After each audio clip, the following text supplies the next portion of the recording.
کچھ لوگ اس کو پڑھتے ہیں یومئذ المساق کہ یہ چھوٹا نون شاید ویسے ہی کوئی وقف کی علامت ہے، اسی لیے لکھا ہوا ہے۔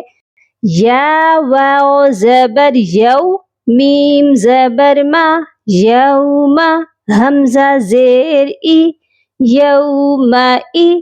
بہت سے لوگ اس ورڈ کو یومائی پڑھتے ہیں، مائی نہیں پڑھا جائے گا، حمزہ کا ساؤنڈ آپ کا بالکل کلیئر ہونا چاہیے۔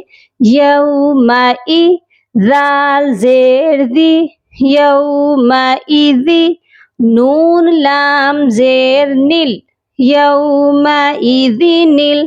نون کو لام کے ساتھ ملا کر پڑھیں گے، درمیان میں خالی الف ہے، ہم اس کو نہیں پڑھیں گے۔ اگر یہ نون آیت کے درمیان میں آئے تو یہ نون لازمی پڑھی جاتی ہے۔ یومئذن المساق، اور اس نون کا نام ہے نون قطنی۔